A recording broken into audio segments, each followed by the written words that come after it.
स्थापितं येन स्वयं रूपः कदा मध्यं ददाति स्वदान्तिकम्। वन्देऽहं श्रीगुरुः श्रीयुत्पत्कमलं श्रीगुरून् वैष्णवांश्च श्रीरूपं साग्रजातं सहगण रघुनाथान्वितं तं सञ्जीवं साद्वैतं सावधूतं परिजनसहितं कृष्णचैतन्यदेवं श्रीराधाकृष्णपादान् सहगण ललिता श्रीविशाखान्वितांश्च। हे कृष्ण करुणा सिंधु दीनबंधु जगतपते गोपेश गोपिका कांत राधा कांत नमोस्तुते। सप्त कांचन गौरांगी राधे वृंदावनेश्वरी वृषभानुसुते देवी प्रणमामि हरिप्रिये। वाञ्छा कल्पतरुभ्यश्च कृपा सिन्धुभ्य एव च पतितानां पावनेभ्यो वैष्णवेभ्यो नमो नमः। श्री कृष्ण चैतन्य प्रभु नित्यानंद श्री अद्वैत गदाधर श्रीवासादि गौर भक्त वृंद हरे कृष्ण कृष्ण कृष्ण हरे हरे हरे राम राम राम हरे हरे। नमो विष्णुपदाय कृष्णपृष्ठाय भूतले श्रीमते भक्ति वेदांत स्वामिनेति नामिने। नमस्ते सरस्वती देवी गौरवाणी प्रचारिणे निर्विशेष शून्यवादी पाश्चात्य देशतारिणे। जय श्री कृष्ण चैतन्य प्रभु नित्यानंद श्री अद्वैत गदाधर श्रीवासादि गौर भक्त वृंद। हरे कृष्ण कृष्ण कृष्ण हरे हरे हरे राम राम राम हरे हरे। हरे कृष्ण प्रभु जी। हरे कृष्ण माताजी, धन्यवाद माताजी। हरे कृष्ण सर्व भक्तों ने। हरे कृष्ण हरे कृष्ण हरे कृष्ण। તો ચાલો આપણે શરૂ કરીએ આજે શ્રીમદ ભગવદ ગીતાનો અધ્યાય નંબર 17મો, જેનું નામ છે આપણે શ્રદ્ધાના વિભાગો. શ્રદ્ધાના 3 વિભાગો છે. જેમ ગુણત્રય માયા છે, એટલે કે માયા બી 3 પ્રકારની છે, સતોગુણ, રજોગુણ, તમોગુણ. એવી રીતે શ્રદ્ધા બી 3 પ્રકારની હોઈ શકે. હવે આપ સૌ જાણો છો એ પ્રમાણે, જેમ આપણે ગઈકાલે અધ્યાય લેતા હતા 16મો અધ્યાય, ત્યારે મેં આપને કીધું હતું કે આ શ્લોક દ્વારા અર્જુનના મનમાં પ્રશ્ન ઉભો થશે, અને એ જ રીતે જે હતો 16મા શ્લોકનો 23મો શ્લોક, 16મા અધ્યાયનો 23મો શ્લોક. તો એ શ્લોક સાંભળીને પછી અર્જુનના મનમાં પ્રશ્ન થાય છે.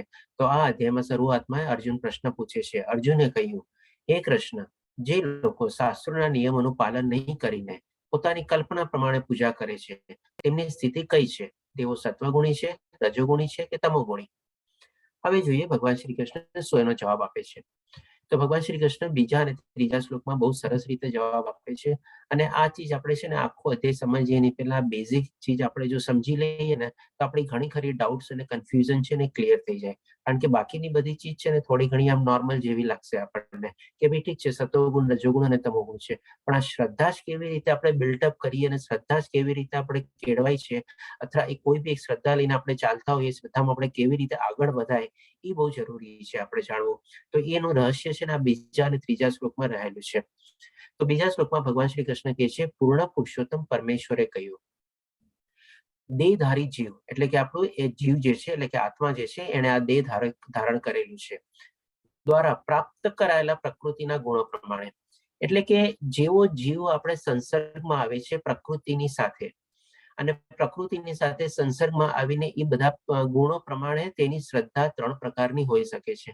હવે જેવો પ્રકૃતિના સંસર્ગમાં આવ્યો, એટલે કે માની લો એને બધા માણસોને જોયા, એને બધા ચીજ વસ્તુઓને જોયું, એને કોઈ કે અલગ અલગ જગ્યાઓ જોઈ, ઘણી બધી ચીજો એને અનુભવી, અને ઘણા બધા એવા પોતાના મનમાં લાગણી ને બધી જન્મી. તો એના દ્વારા આપણને છે ને પોતાની શ્રદ્ધા કેળવાય છે.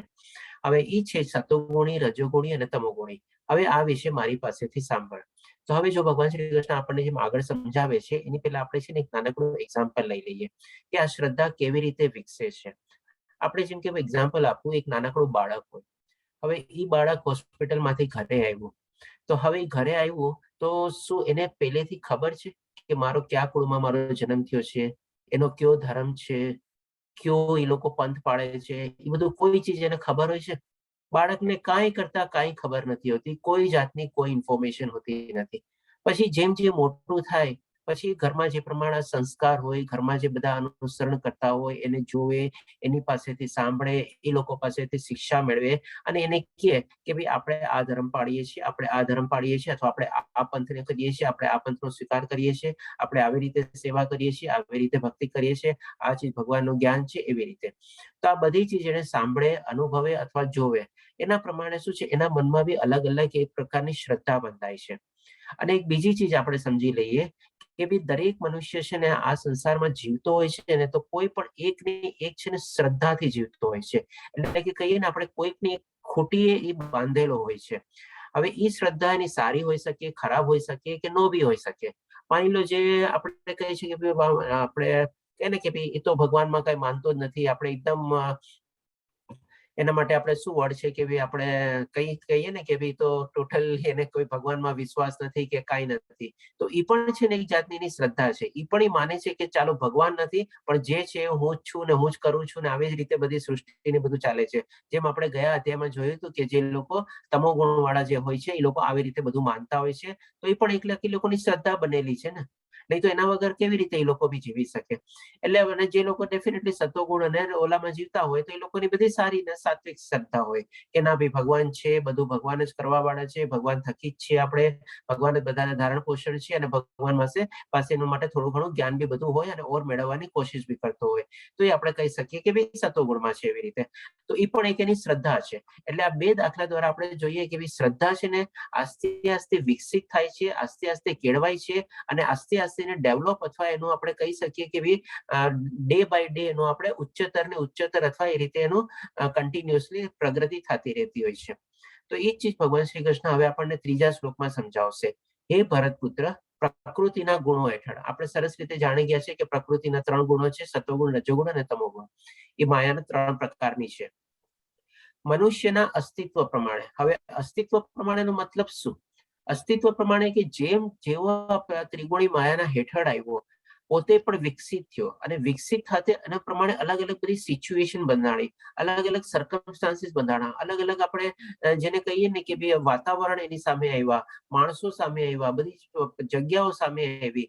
એટલે કે આ બધું અસ્તિત્વ પ્રમાણે તે એક વિશેષ પ્રકારની શ્રદ્ધા વિકસિત કરે છે. જેમ મેં કીધું ને કે આપણે નાનકડું બાળક હોય, એ બાળકને તો ખબર નથી કે કયો ધર્મ પાડે છે કે કયો પંથ પાડે છે. એ તો એકદમ બિચારું ઇનોસેન્ટ હોય, એને કાંઈ કરતા કાંઈ નો ખબર હોય. એના પછી એક દિવસ એક હિન્દુના ઘરમાં લઈ જાઓ, બીજા દિવસે મુસલમાનના ઘરમાં લઈ જાઓ તો એને કોઈ કઈ ફરક ન પડે, ત્રીજા દિવસે ક્રિશ્ચનના ઘરમાં લઈ જાઓ. પણ શું જેમ જેમ એ આગળ વધે પછી એના માઇન્ડમાં બધા આપણા આવા મેપિંગ ને બધું આપણે નાખીએ છીએ કે ભાઈ આપણે આ ધર્મ પાડીએ છીએ, આ પંથ પાડીએ છીએ. તો એ જ રીતે ભગવાન શ્રી કૃષ્ણ અહીંયા કહે છે અસ્તિત્વ પ્રમાણે તે એક વિશેષ પ્રકારની શ્રદ્ધા વિકસિત કરે છે. પછી હજી આગળ કહે છે કે જીવે સ્વયં અર્જિત કરેલા ગુણો. હવે આ પણ બહુ ઇમ્પોર્ટન્ટ ચીજ છે. આપણે જીવ એટલે કે આત્મા, સ્વયં અર્જિત કરેલા ગુણો, એટલે સ્વયં એટલે કે જીવે પોતે પોતાના બી એક કોઈ ને કેરેક્ટરિસ્ટિક્સ અને ગુણો ઇનહેરિટ કરીને આવે. જેમ આપણે જાણી ગયા છે કે ભાઈ જીવ એની સાથે આત્મા શું સાથે કેરી ફોરવર્ડ કરે છે, તો કે ભાઈ એનો સ્વભાવ, એની મનસ્થિતિ, કેવા ગુણોમય જીવે છે, કેવી એની વિચાર પ્રક્રિયા છે અને પ્લસ એના કર્મો, આ બધી ચીજ જે છે આત્મા આપણે કેરી ફોરવર્ડ કરે છે પોતાની સાથે. બધાને મ્યુટ કરી દઉં છું, પ્લીઝ આપશો બધાને મ્યુટ રાખજો જેથી બેકગ્રાઉન્ડ અવાજ ન આવે. એટલે કે સ્વયં અર્જિત કરેલા, એટલે કે સ્વયં અર્જિત કરેલા આપણે બે રીતે છે. એક તો શું છે કે ઇનહેરિટેડ, જે આત્મા ઓલરેડી કેરી ફોરવર્ડ કરે છે બધું એની સાથે એ, અને બીજું શું છે એક્વાયર્ડ, એટલે કે જેવી રીતે સિચ્યુએશનમાં અથવા પરિસ્થિતિમાં આવે છે, ભૌતિક દુનિયાની સાથે સંસર્ગમાં આવે છે, મનુષ્યોની સાથે સંસર્ગમાં આવે છે, વાતો છે, ચીજ વસ્તુઓ છે, જગ્યાઓ છે, બધાના અનુભવ પ્રમાણે એ અમુક પ્રકારના ગુણો અનુસાર જ તેને અમુક વિશેષ શ્રદ્ધાયુક્ત કહેવામાં આવે છે. એટલે કે આ બધી ચીજ દ્વારા એ જીવની જે છે આપણે કેવી રીતે શ્રદ્ધા વિકસે છે એ ભગવાન શ્રી કૃષ્ણ આપણને આખી પ્રક્રિયા સમજાવે છે આ બીજા અને ત્રીજા શ્લોકમાં. પછી આપણે હોઈ શકે કે થોડું ઘણું આપણે નોર્મલ અથવા રૂટીન તરીકે છે, પણ આ જે શ્રદ્ધા જે છે ને એ આ રીતે આપણામાં વિકસે છે, આ રીતે આપણે પ્રગતિ થાય છે શ્રદ્ધામાં. જે શ્રદ્ધા આપણે બંધાઈ ગયા હોય, જે ખૂટીઓથી આપણે બંધાઈ ગયા હોય એને આપણે પછી કેળવીએ છીએ. તો હવે આપણે જોઈએ ભગવાન શ્રી કૃષ્ણ હવે પેલા આપણને સમજાવી દીધું કે કેવી રીતે શ્રદ્ધા બિલ્ડઅપ થાય છે, કેવી રીતે કેળવાય છે, કેવી રીતે પ્રોગ્રેસ થાય છે, કેવી રીતે ડેવલપ થાય છે. હવે આગળ જોઈએ કે ભગવાન શ્રી કૃષ્ણ આ શ્રદ્ધાના પણ 3 ભાગ કેવી રીતે આપણને સમજાવે છે. સૌથી પહેલા કહે છે કે સતોગુણી જે મનુષ્યો દેવોને પૂજે છે, રજોગુણી મનુષ્ય અસુરોની પૂજા કરે છે અને તમોગુણી મનુષ્યો ભૂત પ્રેતની પૂજા કરે છે. આવી ટાઈપનો સિમિલર શ્લોક આપણે આની પહેલા બી આપણે જોઈ ગયા છે અને સરસ રીતે આપણે સમજી લીધેલો છે. હવે આવે છે ભગવાન શ્રી કૃષ્ણ અલગ અલગ આપણે શ્રદ્ધાના વિભાગ કરે છે અને એ વિભાગને અલગ અલગ આપણે 3 ગુણો પ્રમાણે ડિવાઈડ કરીને આપણને સમજાવે છે. તો 5મા અને 6ઠા શ્લોકમાં ભગવાન શ્રી કૃષ્ણ કહે છે જે લોકો દંભ તથા અહંકારને તાબે થઈને, એટલે કે ખોટો દેખાડો અને અહંકાર એટલે કે ઈગો અને આ બધું એના થઈને કે ભાઈ હું છું, મેં જ કર્યું છે એવું બધું, અને શાસ્ત્ર વિરુદ્ધ કઠોર તપ વ્રત કરે છે. તપ બી કરતા હોય છે અને કંઈક ને કંઈક એવું વ્રત બી કરતા હોય છે. જે આપણે ઓલરેડી ગયા અધ્યાયમાં જોયું કે આવી લોકો જે તમોગુણમાં જીવતા હોય છે એ લોકો પણ કેવા ટાઈપના વ્રત આપે પાડે છે અને કેળવે છે.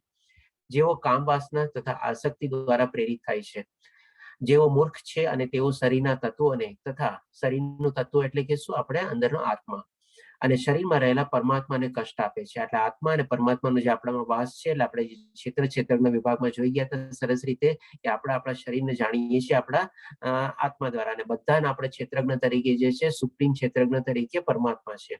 એટલે કે આપણે બધાને આપણે અલગ અલગ જાણવાના છે. શરીર અલગ છે, શરીરનો જાણકાર એટલે કે ક્ષેત્રજ્ઞ અલગ છે, આત્મા અલગ છે, અને બધાનો સર્વોપરી જાણકાર એટલે કે સર્વજ્ઞ જે છે આપણે એ પરમાત્મા.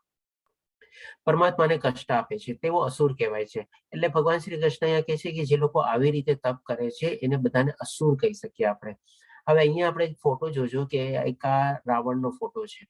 રાવણ એકવાર તપ કરીને કૈલાશ પર્વતને બી ઉપાડી લીધો હતો. અને શું કામે? તો કે ભાઈ એને કૈલાશ પર્વત બહુ ગમ્યો અને એને પોતાને લંકા લઈ જવો હતો. પછી ભગવાન શ્રી કૃષ્ણ એનો અંગૂઠો દબાવે છે અને પછી પોતે કૈલાશ પર્વતની પાછો નીચે મૂકે છે, કારણ કે તરત પછી ઉપાડી શકતો નથી. એટલે કે એક સ્ટોરી હશે છે આપણે, અને આની પણ સ્ટોરી આપજો છો યુટ્યુબમાં એમાં સરસ રીતે મળી જશે. તો આ બધું બી શું છે, આવું તપ શું, આમાં શું ભગવાનને પણ તો તકલીફ થાય ને. આજે તમે એનું રહેઠાણ સ્થાન જે હોય તમે આખું ઉપાડી લ્યો તો કેવું બધાને બી એમ થાય કે આ શું કરે છે, આ શું આવી રીતે કઈ થતું હશે, કઈ આખું એને ઉપાડીને લંકા લઈ જાય ને બધું. એટલે કે પરમાત્માને બી કષ્ટ આપે છે અને સાથે સાથે પોતાના શરીરને બી તો કષ્ટ આપે છે. એને પણ તો કષ્ટ જ થયું હશે ને. અને આજે કષ્ટ એની જયારે બહાર થઈ ગયો એટલે ઉપાડી ન શક્યો, એટલે પછી એનાથી મૂકે છે નીચે, જયારે ભગવાન શ્રી કૃષ્ણ આવીને એનો અંગૂઠો દબાવે છે ત્યારે. અને પ્લસ આ બીજા બધા બી ફોટા જોઈ શકો છો જે આજકાલમાં બધા આપણને આવા જોવા મળે છે કે કેટલું આમ શરીરને કષ્ટ આપીને એ લોકો કરે છે. આમાં આપણે થોડું ઘણું આગળના શ્લોકોમાં એક એક્ઝામ્પલ બી લઈશું કે ઘણા લોકો આવા બધા અપવાસો ને બધું બી કરે છે. તો એ બધું એક ટાઈપનું આપણી અંદરમાં રહેલી આત્માને પણ એક કષ્ટ પડે છે અને સાથે સાથે આપણું આ જે શરીર છે એને તો કષ્ટ પહોંચે છે ને પહોંચે જ છે. અને એને ભગવાન શ્રી કૃષ્ણ કહે છે આ બધું અસુર છે. હવે ભગવાન શ્રી કૃષ્ણ અહીંયાથી આપણે શરૂઆત કરે છે. સૌ પ્રથમ આવે છે ભગવાન શ્રી કૃષ્ણ ખાવા ઉપર. તો 8, 9 અને 10 એમાં ભગવાન શ્રી કૃષ્ણ આપણને ખાવાના 3 પ્રકાર બતાવશે, જે આપણે સરસ રીતે જાણીએ, કારણ કે આ બહુ જ ઇમ્પોર્ટન્ટ ચીજ છે. આપણી શ્રદ્ધા આનાથી પણ બહુ સરસ રીતે કેળવાય છે અને આપણી શ્રદ્ધામાં બહુ મહત્વનું યોગદાન બી છે આપણી કેવી રીતે કેળવાય એ રીતે. જે અન્ન સત્વગુણી મનુષ્યને પ્રિય છે તે હવે ભગવાન શ્રી કૃષ્ણ આયુષ્ય એના કેરેક્ટર લખતા શું શું બેનિફિટ થાય છે એ બી જણાવે છે. તે આયુષ્ય વધારનાર, જીવન શુદ્ધ કરનાર અને બળ, સ્વાસ્થ્ય, સુખ તથા તૃપ્તિ આપનારું હોય છે. એટલે કે આ બધા આવા ફૂડના બેનિફિટ છે. આવું અન્ન હવે કેવું હોય છે એ પણ ભગવાન શ્રી કૃષ્ણ કહે છે. આવું અન્ન રસયુક્ત એટલે કે જ્યુસની સિદ્ધ પોષણ કરનારું તથા હૃદયને ભાવે એવું હોય છે. પોષણ કરનાર એટલે કે બધા ટાઈપના ન્યુટ્રિશન ને બધું એમાં હોય છે અને આપણને હૃદયને બી બહુ ગમે છે. હવે ડેફિનેટલી હૃદયને જે ચીજ ગમતી હોય એટલે કે આપણે ઇન્ડાયરેક્ટલી મેસેજ લઈ શકીએ કે ભાઈ આપણી આત્માને પણ બહુ ગમે છે. પછી આવે છે ભગવાન શ્રી કૃષ્ણ તમોગુણ ફૂડ ઉપર. અતિશય પેલા આપણે ડિસ્ક્રાઇબ કરી લઈએ, જોઈ લઈએ શું શું કહે છે ભગવાન શ્રી કૃષ્ણ, પછી આપણે સમજશું. આપણે અતિશય કડવું, ખાટું, ખારું, ગરમ, તીખું, લુખું અને બળતરા કરનારું અન્ન રજોગુણી મનુષ્યને પ્રિય હોય છે. આવા અન્ન દુઃખ, શોક તથા રોગ ઉત્પન્ન કરનારા હોય છે. ભોજન કરવાના 3 કલાક પહેલા રાંધેલું, સ્વાદહીન, બગડેલું તથા દુર્ગંધ મારતું, એઠું અને અસ્પૃશ્ય વસ્તુનું બનેલું ભોજન એવા લોકોને પ્રિય હોય છે કે જેઓ તમોગુણી છે. મારો અવાજ ક્લિયર છે ને? આજે કાલે જરાક ડિસ્ટર્બ હતું એટલે પૂછું છું. એમ આઈ ઓડિબલ ક્લિયરલી? હરે કૃષ્ણ. હા પ્રભુજી, હા પ્રભુજી. હા, ક્લિયર છે પ્રભુજી. ઓકે, ધન્યવાદ. કારણ કે કાલે જરાક ડિસ્ટર્બ થયેલી છે ને. તો તો આ રીતે ભગવાન શ્રી કૃષ્ણ 3 ટાઈપના ફૂડને વર્ણવે છે અને ત્રણેય ટાઈપના ફૂડના કેવા બેનિફિટ થાય છે એ પણ કહે છે અને ત્રણેય ફૂડ કેવા ટાઈપના હોય છે એ પણ સરસ રીતે સમજાવે છે આપણને. હવે આપણે જસ્ટ ફોટાથી બી ઘણું બધું ચીજ આપણને અહીંયા ક્લિયર થઈ જાય છે. આમાં શું છે, તમારે આ જે લખેલું જે છે એ આવી રીતે હોરિઝોન્ટલી છે, પણ એના સંદર્ભમાં આપણે તમારે જે ફોટા છે ને એ વર્ટિકલી લેવાના છે. જેમ કે આપણે આ સત્વગુણમાં આપણે આ 3 ફોટા આવે. સૌથી પહેલા તો પ્રસાદ છે આપણે, પછી જેમ કે આ કોઈ ફ્રૂટ સલાડ કેવું છે અને આ બધા ફ્રૂટ્સ ને આપણે થોડા ઘણા ડ્રાય ફ્રૂટ્સ એ બધું બી છે એમાં.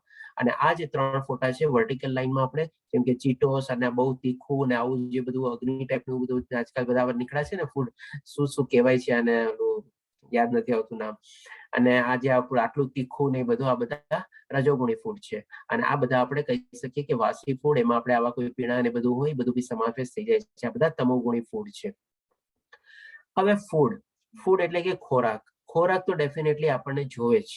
એના વગર આપણું જીવન નિર્વાહ ન ચાલી શકે અને આપણું શરીર પણ ટકી ન શકે. અને જો શરીર ન ટકી શકે તો આપણે ભક્તિ બી કેવી રીતે ભગવાનની કરીએ. એટલે કે ખોરાક તો બહુ જ જરૂરી છે. અને એ આપણે સરસ રીતે ત્રીજા અધ્યાયમાં બી જાણી ગયા હતા. ભગવાન શ્રી કૃષ્ણ આપણને આખી સાયકલ સમજાવે છે કે જે માણસ ખોરાક ખાય છે એ કેવી રીતે થાય છે. તો હવે જે આપણે ખોરાક ખાઈએ છીએ કેવા પ્રકારનો ખાવો જોઈએ ખોરાક, એ ભગવાન શ્રી કૃષ્ણ આપણને અહીંયા સૂચન આપે છે. અને જેવું આપણે ખાઈએ એવું જ આપણો કહીએ ને, આપણામાં કહેવત છે અન્ન એવો ઓળખાર, અથવા તો ઇંગ્લિશમાં આપણે કહી શકીએ કે what you are what you ઈટ. એટલે કે જેવું તમે ખાઓ છો એવો તમે બનો છો. અને જેવો આપણે ખાઈએ છીએ એવો જ આપણો ઓડકાર, એટલે કે આપણી વાણી ને બધા આપણા નીકળે છે. અને વાણી ક્યારે નીકળે? જ્યારે આપણે એવું કંઈ વિચાર્યું હોય.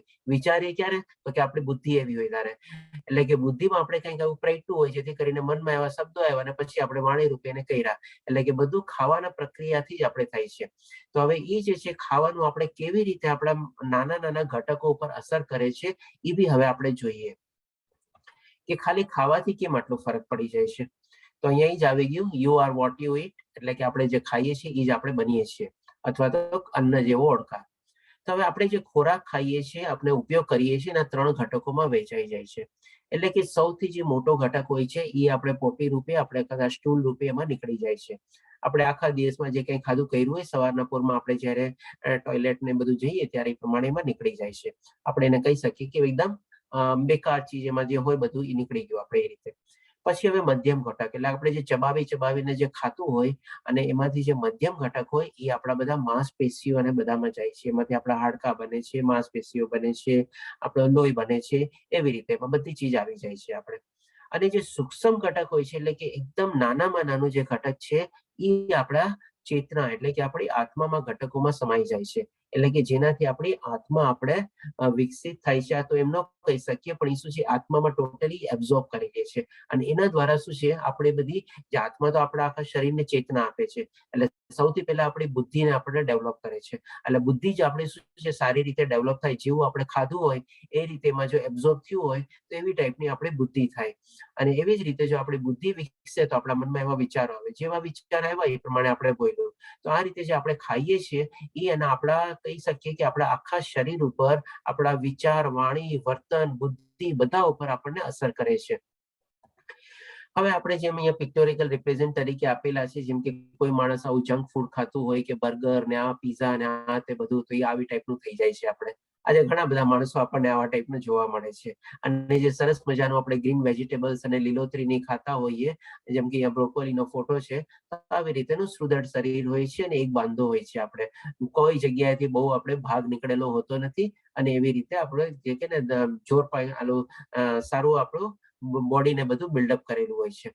હવે આ શું છે, આપણે જેમ કે આ ગ્રીન વેજીટેબલ્સ ફરીથી રિપ્રેઝન્ટ કરે છે. બ્રોકોલીનો ફોટો આપેલો છે અને અહીંયા આપણે બર્ગર, પીઝા એનો ફોટો આપેલો છે. હવે આપણે જે ખાઈએ છીએ એમાં કન્ટિન્યુઅસલી આ ટાઈપની એક ફાઇટિંગ ચાલતી જ હોય છે. કારણ કે જે આપણને સાત્વિક ખાવાનું હોય ને એ આપણને ઓછું ભાવે, અને જે આવા સ્પાઇસી ને બધું હોય ને એ આપણને થોડીક વધારે ખાવાની ઈચ્છા થાય. અને હવે તમે આમાં થોડુંક હજી ઓર આપણે એડવાન્સ જો આપણે જોઈએ તો આમાં છે ને એવું છે કે આપણે ક્યારેક શું છે, આવું જેમ કે માની લો આવું રજોગુણ અથવા તમોગુણ વાળું આપણે ફૂડ ખાતા હોઈએ, તો ઈ જયારે ખાઈએ ને તો આપણે છે ને આપણી છે ને તૃપ્તિ નો થાય, આપણને સંતોષ નો થાય. આપણે થોડુંક બી ખાધું હોય ને કંઈક ને કંઈક ઓર આપણે ખાતા જઈએ એવી રીતે. પણ જ્યારે આપણે સત્વગુણ ફૂડ ખાઈએ ને ત્યારે છે ને આપણને સંતોષ અનુભવાય, આપણને તૃપ્તિ થાય. એનું કારણ શું છે કે જ્યારે આપણે આવું રજોગુણ અને તમોગુણ વાળું ફૂડ ખાતા હોઈએ ત્યારે એ શું આપણે બોડીમાં જાય ફૂડ, આપણને થોડો ઘણો જીભનો ચટાકો લાગ્યો, અંદર ગયું, કામનું તો છે નહીં, એટલે આપણી બોડી સરસ શું રિસ્પોન્સ કરે, જા બહાર જા એમ કરીને પાછળ ધકેલી દે. એટલે આપણને ઓર ખાવાની ઈચ્છા થાય, પાછું ઓર ખાઈએ, થોડુંક જીભને સારું લાગ્યું, અંદર ગયું, ગમ્યું નહીં, પાછું કે ચાલ બહાર નીકળ એવી રીતે. અને જ્યારે આપણે સત્વગુણ વાળું ફૂડ ખાઈએ ને, આપણે થોડુંક બી ખાઈએ ને તો પણ છે ને આપણને જેવું આપણે ખાઈએ, હોય શકે કદાચ ત્યારે જીભને નથી ગમ્યું આપણને, પણ જેવું એ અંદર જાય ને એટલે આપણને હા કેવું સરસ લાગ્યું. કારણ કે ભગવાન શ્રી કૃષ્ણ પોતે જ કીધેલું છે સત્વગુણ ફૂડમાં કે હૃદયને ગમે એવું હોય છે, અને બાકી બધામાં કે એમ નથી કહેતા કે હૃદયને ગમે એવું હોય છે. એટલે કે જેવું આપણને લાઈને સરસ રીતે આપણે ખાઈએ એટલે આપણને અંદરથી સંતોષ થાય, અને થોડુંક ખાઈએ ને આપણું પેટ ભરાઈ જાય. પછી એમ જરૂર હોય તો આપણે થોડુંક લઈએ અને પછી છે ને આપણે સ્ટોપ કરી દઈએ કે ના ભાઈ ચાલો હવે આપણે બરાબર થઈ ગયું. કારણ કે આપણને છે ને અંદરથી સંતોષ અને તૃપ્તિ મળી ગઈ છે. અને આ જે બધા ફૂડો છે જે આપણને તીખું, ખાટું, ખારું અને જે આપણે ફાસ્ટ ફૂડ ને બધા કહીએ છીએ આપણે, એનાથી છે ને આપણને સંતોષ અને તૃપ્તિ નથી થતી, અને સૌથી મોટું આપણને હૃદયને નથી ગમતું. એટલા માટે આપણે ઓર ખાધે રાખીએ છીએ. અને ખાધે શું કામે રાખીએ છીએ? કારણ કે આપણને જીભને ચટાકો લાગી ગયો છે, અને જેવો જીભને ચટાકો લાગ્યો છે એટલે આપણે અંદર નાખ્યા જ કરીએ, પણ જે નાખીએ છીએ આપણે એ તો બધું બોડી કે છે જા બેકાર છે, જા નીકળ એમ કરીને નીકળે છે. અને આપણે આપણી ડાયજેશન ને બધાની સિસ્ટમને ઓર ખરાબ કરીએ છીએ, કારણ કે એમાં આપણે ખરાબ જ નાખતા રહીએ, ગવડું જ નાખતા રહીએ, ગંદકી નાખતા રહીએ, તો ડેફિનેટલી એક આપણે જો પાઇપના એક્ઝામ્પલ રીતે લઈએ અથવા ગટરના એક્ઝામ્પલ રીતે લઈએ તો એ તો જામ થવાની જ છે ને. એમાં તો કંઈક ને કંઈક આપણે ફસાવાનું જ છે બધું. અને જો આવી રીતે સત્વગુણ આપણે વાળું ફૂડ ખાઈએ એ બધી રીતે બધા ઘટકોમાં અલગ અલગ રીતે સરસ રીતે વેચાઈ જાય છે. અને જે આપણે કહીએ ને કે જે સ્ટૂલ અથવા જે આપણે ટોયલેટ પાર્ટ હોય છે એ બહુ ઓછો હોય છે, કારણ કે આપણે ખાધું બી ઓછું હોય અને પૂરેપૂરું એમાંથી ડાયજેસ્ટ થઈ ગયું હોય. આપણે એક એક્ઝામ્પલ લઈએ કે માની લો આપણે 100% કોઈ માની લો 100 કે 200 ગ્રામ આપણે રજોગુણ તમોગુણ વાળું ફૂડ ખાધું, એમાંથી માની લો 200 ગ્રામ ખાધું ને તો 180 ગ્રામ છે ને બેકાર જ જતું હોય, 10 અથવા 20 ગ્રામ જ છે ને ખાલી આપણા બધા અલગ અલગ કણો માનેમાં જતું હોય. અને એનાથી ઉલટું હોય છે, આપણે 200 ગ્રામ જો આપણે સત્વગુણ વાળું ફૂડ ખાધું હોય તો હોઈ શકે એમાંથી 30 કે 40 ગ્રામ જ આપણું સ્ટૂલ તરીકે જાય, અને બાકી બધું જે ફૂડ છે ને એ આપણા આખા બોડીમાં સરસ રીતે ડિવાઈડ થઈ જાય. તો આ પણ એક છે. આપણે આના ઉપર મેં થોડો વધારે ટાઈમ લીધો કારણ કે આપણે બહુ ઇમ્પોર્ટન્ટ ચીજ છે. આપણે જો આપણી ફૂડિંગ હેબિટ આપણે થોડીક સુધારી લઈએ તો ઘણી બધી આપણી ચીજો ઘણી કંટ્રોલમાં આવી જાય છે. હવે એ જ રીતે આપણે થોડુંક આગળ વધીએ આપણે કે ભાઈ કૃષ્ણ માટે ભોગ તૈયાર કરી રહ્યા છે, એટલે કે આપણે જયારે ઘરમાં રસોઈ બનાવીએ છીએ, ખાવા પીવાનું બનાવીએ છીએ તો એ પણ આપણે કેવા કેવા ભાવથી ને બધું બનાવવું જોઈએ આપણે. એટલે કે સારી સવાનસાથી રસોઈ, એટલે કે 100% આપણું એમાં આપણે રસોઈ કરવી જોઈએ. એમ નહીં કે ભાઈ કંઈક બીજું ચાલતું હોય ને હમણાં વચ્ચે કોઈકનો સવાલ હતો કે ભાઈ આપણે છોકરાઓ લોકો કેમ માનતા નથી, એ લોકોને કેમ આ બધા ફૂડ ખાવામાં ઇન્ટરેસ્ટ હોય છે, તો ત્યારે મેં જવાબ આપ્યો હતો કે આપણે 100% એ રીતે આપણે આપણું આપતા નથી. કૃષ્ણ પ્રેમ અને અવતરણ સાથે ઓફર કરે છે, એટલે કે આપણે ડેફિનેટલી આપણે કરતા હોય ત્યારે આપણું કૃષ્ણ ભાવના જે છે એ બધી એમાં આપણે એડ કરવી જોઈએ, નીચોવી નાખવી જોઈએ.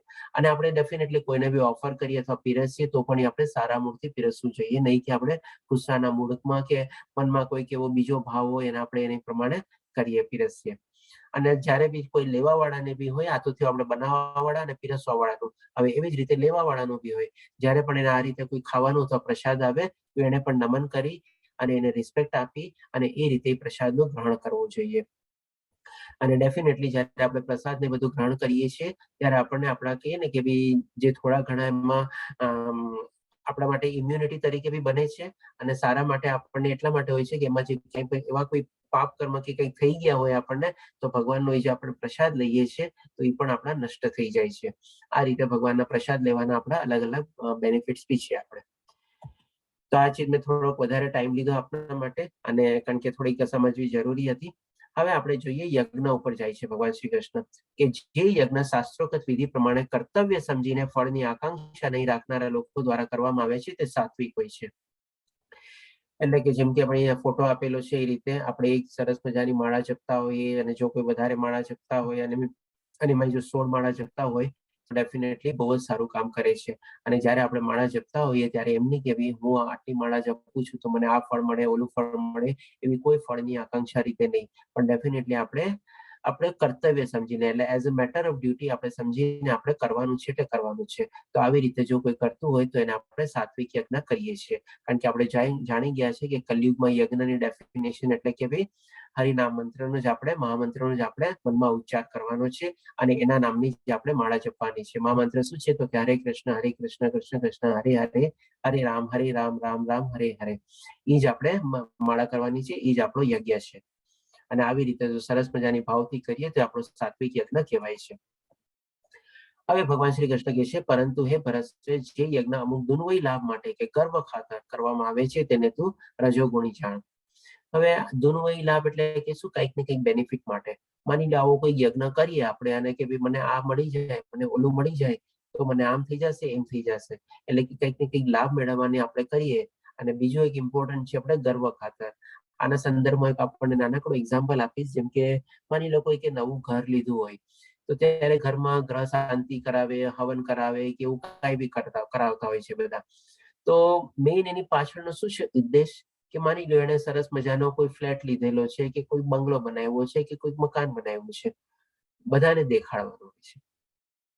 હવે એ જે બે માણસ જે હોય એ લોકો તો ભાગ્યે જ કદાચ આવા હવનમાં બેસતા હશે ને બેસતા હશે તો અમુક સમય માટે બેસતા હશે. ત્યારે પંડિતજી પછી કે હા ઠીક છે હવે તમે ઉભા થઈ શકો છો, એટલે એ લોકો એની રાહ જોતા હોય અને પછી ઉભા થઈને પાછા જે મહેમાન ને બધા આવ્યા છે એની સાથે આપણે વાતો કરવાના મેમાં લાગી જાય. અને શું આ જો અમારે આ નોર્થ ઓપન, આ સાઉથ ઓપન, આ નીચે માર્બલ, આ આખું ગ્રેનાઇટ, આ મેં અહીંયાથી મંગાવ્યું, ઓલું ફર્નિચર આમ કર્યું, બસ આવી જ બધી વાતો કરે. એટલે કે પોતાનું જે આપણે કહે ને દેખાડો કરવા માટે અથવા તો પોતાના ગર્વ ખાતર, જો મેં આટલું સરસ આમ કર્યું છે તેમ કર્યું છે. હવન તો ખાલી સાઈડમાં રહી જાય છે અને આ બધું દેખાડવા માટે જ એ લોકો બધાને બોલાવ્યા હોય છે અને હવનનું ખાલી નામ આપેલું હોય છે. તો આવી રીતે જે લોકો કરે છે અને ભગવાન શ્રી કૃષ્ણ કહે છે કે રજોગુણી જાણ, એટલે કે રજોગુણી આપણે એને સમજવું જોઈએ.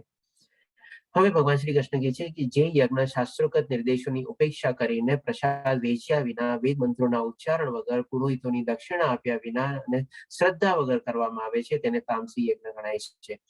અહીં એક ફોટો છે, આપણે આનું નામ હતું, આ રાક્ષસનું નામ છે આપણે ભસ્માસુર અને આપણે મહાદેવજી છે.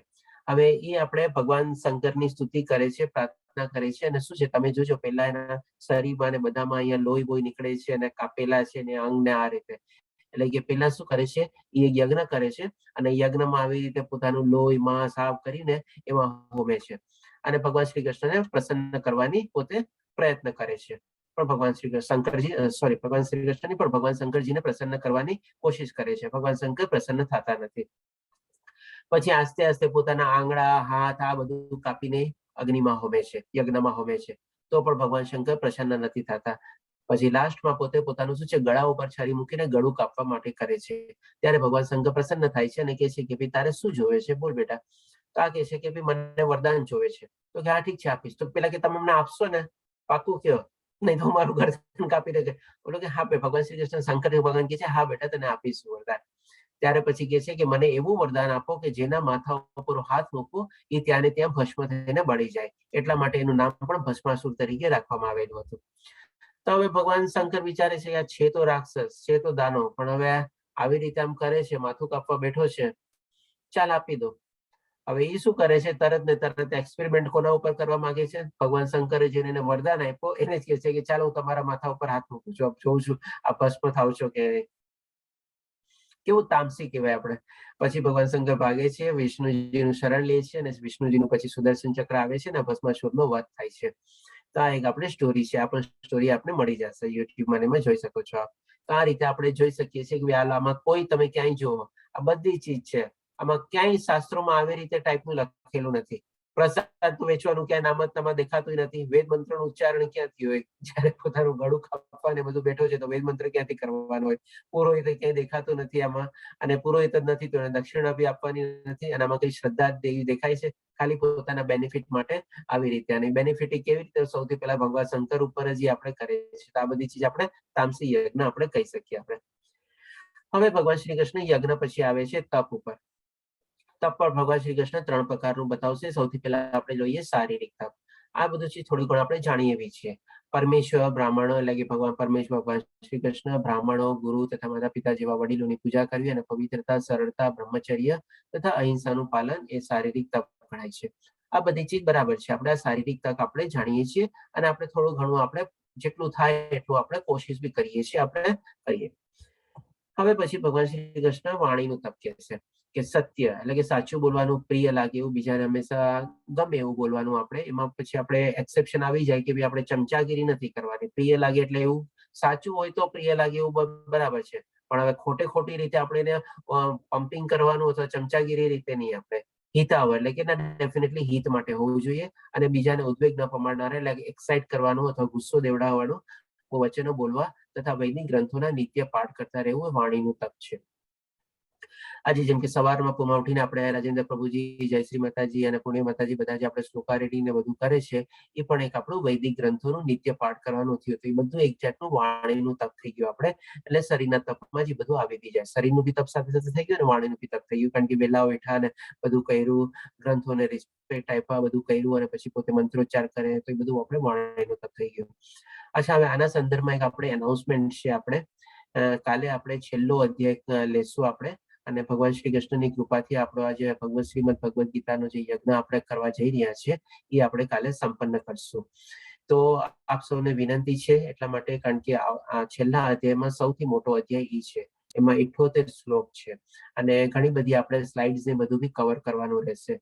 તો આજે સવારે જેમ કે જયશ્રી માતાજી અને રાજેન્દ્ર પ્રભુજી હતા, આપણે બધા જે શ્લોકા પઠન ને શ્લોકા રીડિંગ લેતા હતા, ત્યારે એ લોકો બંને ઓલરેડી 5 વાગે જોડાઈ જશે અને શ્લોકા પઠન કમ્પ્લીટ કરશે. તો લગભગ 78 શ્લોક આપણે કમ્પ્લીટ કરતા સમજો ને 5:45 જેવું થઈ જશે અને પછી 5:45 પછી આપણે તરત જ ક્લાસ શરૂ કરી દેશું. તો આપ સૌને વિનંતી છે, રાધર હું આપ સૌનો સહકાર ઈચ્છું છું કે આપ સૌ થોડા વહેલા જોડાઈ જજો કાલે, તો જેથી કરીને આપણે સરસ રીતે આપણું આજે શ્રીમદ ભગવદ ગીતાનો આપણે 18 દિવસના ક્લાસ છે ને આપણે સરસ રીતે ભગવાન શ્રી કૃષ્ણના આશીર્વાદથી આપણે સંપન્ન કરીએ. તો આશા રાખું છું કે આપ સૌ જોડાઈ જશો. તો ચેટ બોક્સમાં બી આપ આપના પોતાનું મંતવ્ય જણાવી શકો છો જો આપને કોઈ અસુવિધા ન હોય તો, અને બધા પાસેથી આપના સહકારની ઈચ્છા છે.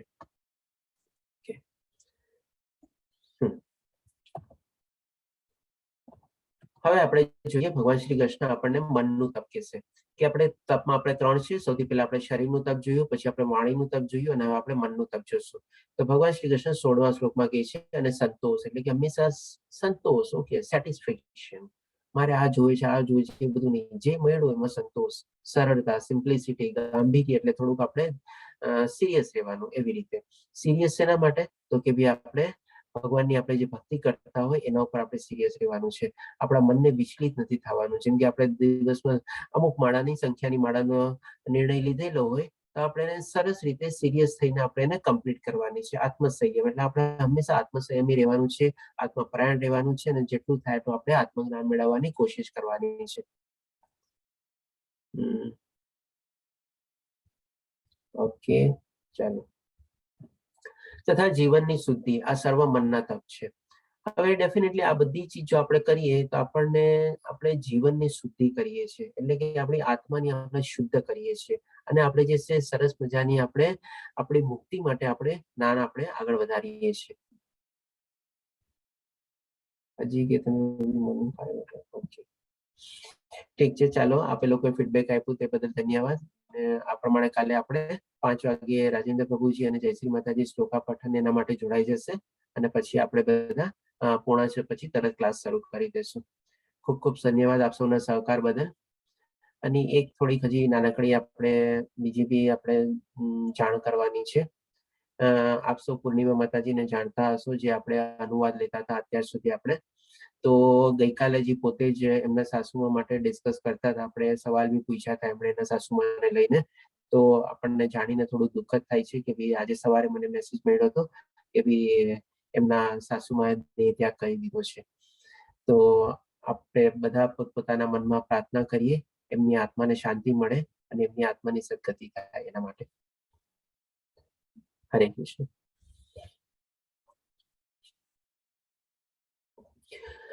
હવે ભગવાન શ્રી કૃષ્ણ 17મા શ્લોકમાં કહે છે, આમાં આપણને ત્રણ ચીજ આપણને ભગવાન શ્રી કૃષ્ણ તપને સમરાઈઝ કરે છે.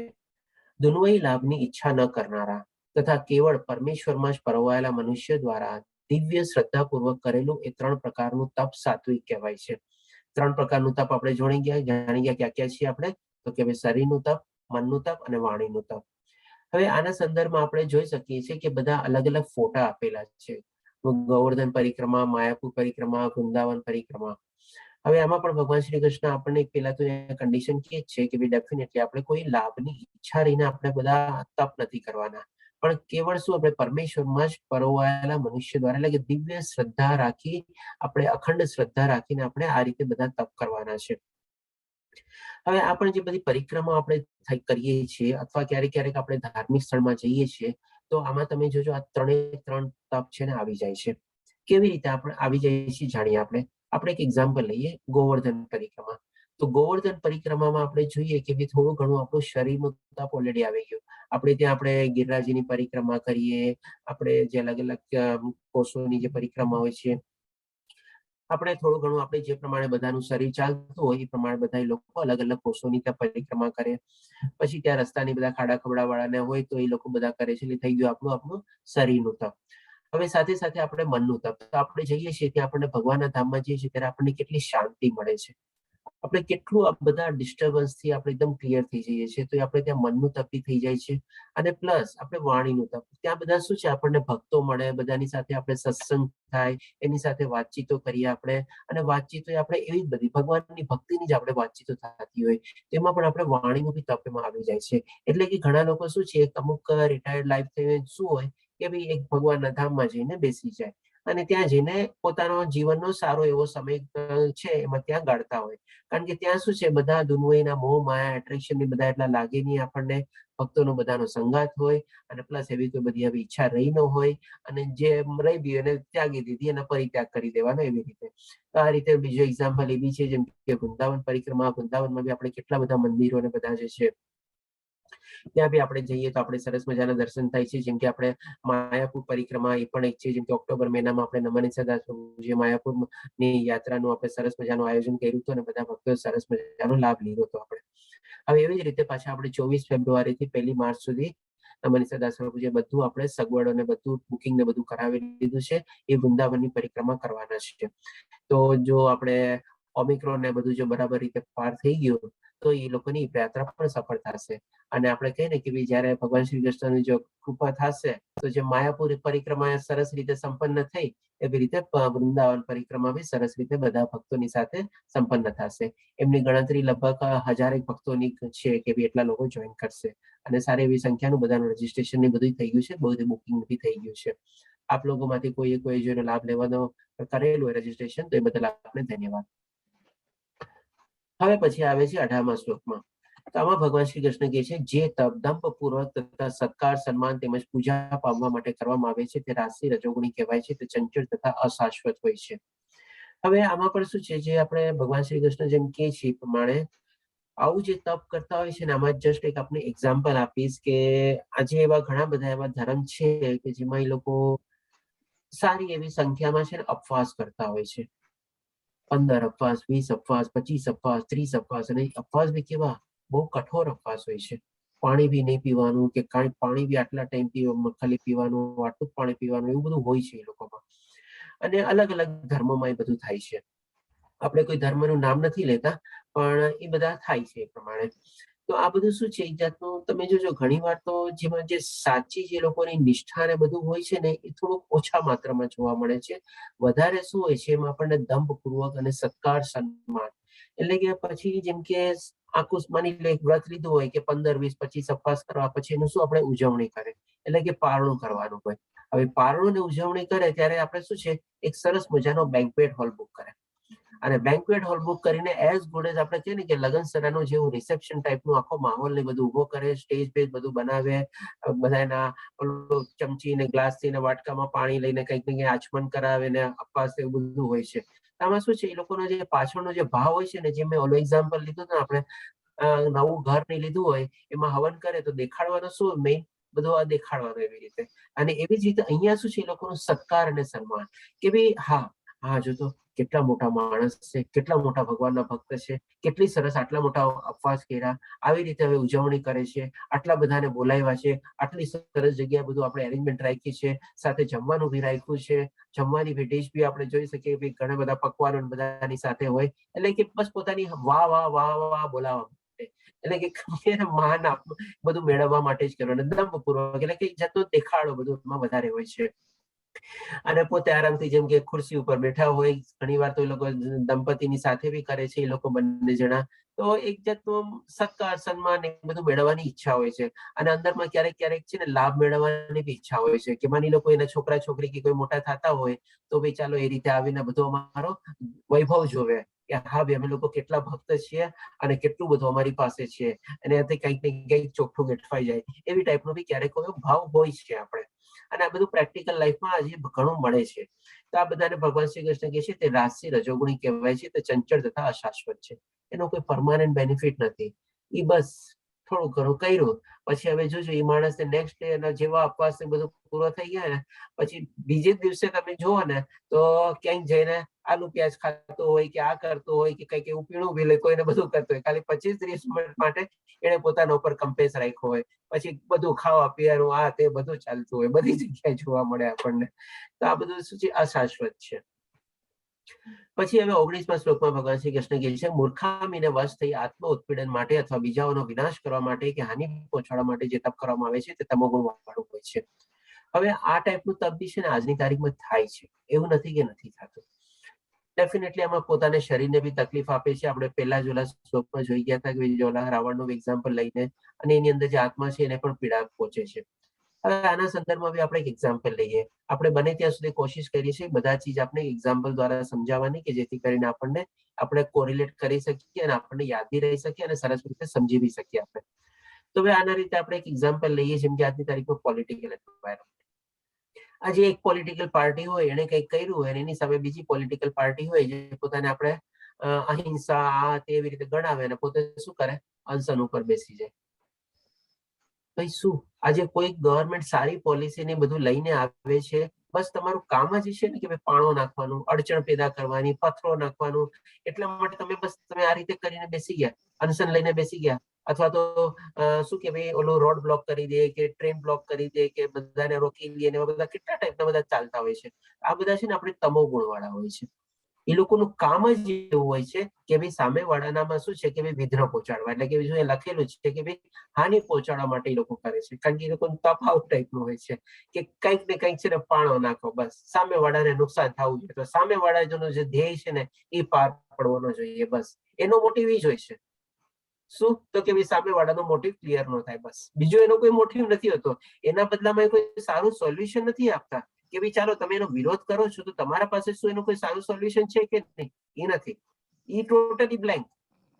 પણ શું પોતાનો મોટિવ શું, એનો મોટિવ ક્લિયર ન થવો જોઈએ, બસ. એટલે એ રીતે ટોટલી નેગેટિવ માઇન્ડેડ જ છે ને, તો આ બધા આપણે તમોગુણ વાળા છે. અને આજે એમાં ઘણું બધું આપણને જોવા બી મળે છે. હવે ભગવાન શ્રી કૃષ્ણ આપણને દાન ઉપર આવે છે, એટલે કે સૌથી પહેલા આપણે ખોરાક લીધો, પછી આપણે યજ્ઞ લીધો, પછી આપણે તપ લીધું. તપમાં બી આપણે 3 ચીજ લીધી, આપણે કે શરીરનું તપ લીધું, મનનું તપ લીધું અને વાણીનું તપ લીધું. અને હવે લાસ્ટમાં ભગવાન શ્રી કૃષ્ણ દાન ઉપર આવે છે, એટલે કે જે દાન કર્તવ્ય સમજીને કોઈ બદલાની આશા વિના યોગ્ય સ્થાને, સમયે અને સુપાત્ર વ્યક્તિને અપાય છે તે સાત્વિક દાન ગણાય છે. આમાં ભગવાન શ્રી કૃષ્ણ છે ને 2 ઇમ્પોર્ટન્ટ ચીજ ક્લિયર કરે છે. સૌ પ્રથમ તો શું કે ભાઈ કર્તવ્ય સમજીને, એટલે કે આપણે as a matter of duty આપણે કરવાનું છે. દાન કોઈ કમ્પલસરી કે ઓલામાં આવીને ન કરવું જોઈએ કે ભાઈ માની લો આપણને કોઈ આવીને કહે કે ભાઈ તમારું તો આટલું મોટું નામ છે, આમ છે, તમે આ દાન આપો તો તમારા નામની તકતી લગાવવામાં આવશે, આવી રીતે કરવામાં આવશે, તમારું માન સન્માન આપવામાં આવશે, મેગેઝિનમાં ફોટો આવશે, ઓલામાં આમ આવશે, છાપામાં નામ ચડાવવામાં આવશે. એવું બધું નહીં. એટલે કે ભાઈ મારે ઠીક છે, મારે કરવાનું છે, મેં કરી દીધું, કોઈ લાભ કે ઈચ્છા કઈ દર્શાવ્યા વગર. અને બીજી જે ચીજ છે એમાં પાછી 3 ચીજ સમજાવે છે કે ભાઈ કેવી રીતે આપણે કોને દાન ક્યારે અને કેવી રીતે આપવું જોઈએ. તો એ શું છે કે ભાઈ આપણે યોગ્ય સ્થાને, એટલે કે પ્રોપર પ્લેસ, સમય એટલે કે પ્રોપર ટાઈમ, અને કે સુપાત્ર વ્યક્તિ એટલે કે પ્રોપર પર્સન, એટલે કે પ્રોપર ટાઈમ, પ્રોપર પ્લેસ અને પ્રોપર પર્સન ને આપણે દાન આપીએ અને પ્લસ સાથે સાથે આપણે કોઈ લાભ ન ઈચ્છીએ અને આપણું કર્તવ્ય સમજીને આપીએ તો એને ભગવાન શ્રી કૃષ્ણ કહે છે કે આપણું સાત્વિક દાન ગણાય. હવે પછી આવી રીતે ભગવાન શ્રી કૃષ્ણ રાજસી દાન બી કહે છે કે પરંતુ જે દાન બદલાની અપેક્ષાની અથવા કર્મફળની ઈચ્છાથી અથવા ના મરજી પૂર્વક અપાય છે તે રજોગુણી દાન કહેવાય છે. હવે આમાં ફોટો જ છે ને ઘણું બધું કહીને જાય છે, કારણ કે આ છે ને આપણે અત્યારે કોરોના કાળમાં ઘણા લોકો આવી રીતે બધું કરેલું છે. 20-25-50 રૂપિયાની કંઈક વેજીટેબલ બેગ કે બધું લઈ અને ડિસ્ટ્રીબ્યુટ કર્યું હોય, અને કેટલી બેગો ડિસ્ટ્રીબ્યુટ કર્યું હોય, 25-50-100 બેગ, વધારે 500 બેગ, કેટલું. અને પ્લસ શું એ લોકોનો એ ફોટો ખેંચે. ફોટો ખેંચીને શું મતલબ શું, તો કે ભાઈ સ્ટેટસ અપડેટ કરવાનું. સ્ટેટસ અપડેટ કરીને પછી તરત જોવાનું સોશિયલ મીડિયામાં આમાં અને એમાં બધામાં કે ભાઈ કેટલા લોકોએ જોયું, અને કેટલા લોકોએ જોયું પછી બીજું હજી આગળનું સ્ટેપ કેટલા લોકોએ લાઈક કર્યું, પછી હજી કમેન્ટ બી આવે. એટલે કે આ બધું શું છે, રજોગુણી વાળું છે. તો એને ભગવાન શ્રી કૃષ્ણ છે ને એમાં બદલાની અપેક્ષા, એટલે બદલાની અપેક્ષા શું છે કે પોપ્યુલારિટી, પોતાની પોપ્યુલારિટી વધે, ફેમ વધે, આપણે એ રીતે નેમ ફેમ સ્ટેટસ જે આપણે કહીએ ને એના માટે. અથવા કર્મફળની ઈચ્છા હતી, અને કર્મફળનું બી એને કંઈક ને કંઈક આજ એની ઈચ્છા થઈ ગઈ કે ભાઈ મારી નામ ના વધે, મને બધા લોકો પૂછે, અને આવી રીતે થાય. અને ના મરજી અથવા તો ના મરજી પૂર્વક, આ ના મરજી પૂર્વક થોડું ઘણું આપણે સમજી લઈએ. આપણે આજે ઘણી વાર શું હોય છે કે ભાઈ આજે જે ટ્રેન્ડ ચાલે છે એટલા માટે આપણે લઈએ દાખલા રૂપે, કેમ કે કોઈક આપણે સ્કૂલ અથવા કોલેજમાં માની લો આપણા છોકરાને એડમિશન દેવડાવવું હોય, અને આપણે એ લોકોની આપણે પ્રથા થઈ ગઈ છે બહુ સરસ આપતા શબ્દોમાં કે આમ તો માર્ક્સ ની આમ ઓછા છે, ઇન્ટરવ્યુમાં બી પાસ નથી થયો, પણ અમારી એક સિસ્ટમ છે કે જેમાં તમારા કોટા છે. એટલું સરસ મજાની ભૂમિકા બનાવીને બધું કરીને આપણને સમજાવે ને બધું, એને અમે લોકો આપણે ડોનેશન કહીએ છીએ.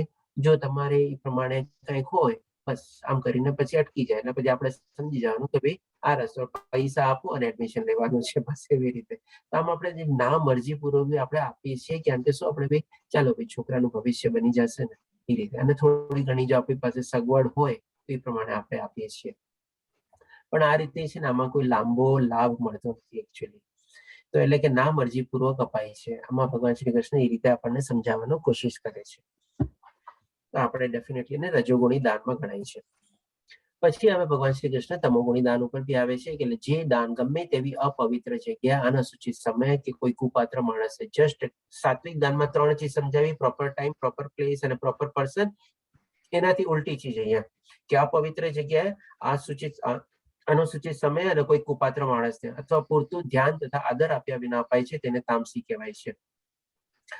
હવે આમાં પણ એક ચીજ આપણે થોડુંક સમજી લઈએ કે પૂરતું ધ્યાન તથા આદર આપ્યા વિના, આપણે ઘણીવાર શું હોય છે કે ભાઈ પેલા ઓલામાં શું છે આપણે કે ભાઈ આપણે આપવું પડે છે, એટલે એ પ્રમાણે આપણે અનિચ્છાએ આપી દઈએ છીએ કે ભાઈ ચાલો ઠીક છે, થોડું ઘણું છોકરાનું ફ્યુચર છે ને, કોઈ એવી ખોટી ચીજ નથી હોતી. પણ આ જે દાન હોય છે ને આપણે તામસી રીતે ખોટી ચીજ માટે પ્રવૃત્તિ કરવા માટે આપીએ છીએ આપણે. જેમ કે માની લો આપણે એક એક્ઝામ્પલ લઈએ ઘૂસનું. આપણે ઘણી વાર શું છે કે ભાઈ જસ્ટ એક સિમ્પલ એક્ઝામ્પલ આપું છું આપને, કંઈક એવું થઈ ગયું હોય કે ભાઈ આપણો કોઈ જગ્યાએ કંઈક કેસ કે કંઈક આવેલો હોય અને અટકેલો આપણે ઇન્કમટેક્સ કે આ કે કોઈ બી જગ્યાએ, અને પછી આપણે શું ઓફિસર લોકો પાસે આપણે એ પ્રમાણે આ રીતે રકમ આપીને આપણે આપણું ક્લિયર કરાવી લઈએ. આમાં શું છે આપણે કે ભાઈ આદર નથી આપણને, એને જેને આપીએ છીએ ને એના પ્રત્યે આપણને કોઈ જાતનો આદર નથી આપણને. આપણને કોઈ કમ્પલ્સન કે કંઈ કર્યું અથવા બેનિફિટ આવ્યું તો આપણે એ પ્રમાણે કરી દીધું અને આપણે નીકળી ગયા. આમાં છે કઈ ને કે ભાઈ પવિત્ર જગ્યા બી નથી, આપણે અનુસૂચિત સમય બી છે, અને કુપાત્ર માણસ, ત્રણેય ચીજ એમાં આવી ગઈ, અને ડેફિનેટલી કોઈ જાતનો આદર કહેવાય છે કે નથી આમાં. આ રીતે આપણે તામસી દાન કહેવાય છે. અને એ લોકો પણ આજકાલ બધા એને પ્રોટેક્શન મની અથવા એને કહી શકીએ કે ભાઈ ડોનેશન મની કે એવું કંઈક કરીને નામ આપેલું હોય છે, જેમ આપણે ઓલા લોકોએ નામ આપેલું હોય છે એવી રીતે આ લોકોએ પણ એ પ્રમાણે નામ આપીને કરાવે છે કામ. હવે આપણે મોરલેસ કમ્પ્લીટ થઈ ગયું છે. આપણે સરસ રીતે સમજી ગયા કે ભાઈ આપણી જે શ્રદ્ધા જે છે, જે ભગવાન શ્રી કૃષ્ણ આપણને બીજા અને ત્રીજા શ્લોકમાં સમજાવે છે કે ભાઈ કેવી રીતે વિકસે છે, કારણ એ બહુ સરસ રીતે આપણે સમજવાની જરૂર છે. જેમાં આપણે ભૌતિક સંસર્ગમાં આવીએ છીએ, માણસો, આપણા અનુભવો, ચીજ વસ્તુઓ, જગ્યા, લોકોના પ્રત્યે આપણને બધું કહેવાનું, સમજાવવાનું, જે જ્ઞાન મેળવે છે એ પ્રમાણે આપણી આસ્તે આસ્તે શ્રદ્ધા આપણી વિકસિત થાય છે. અને એની સાથે સાથે આપણી જે આત્મા, આપણે જે અર્જિત કરેલા ગુણો જે છે એના દ્વારા આપણી શ્રદ્ધા બધી વિકસિત થાય છે.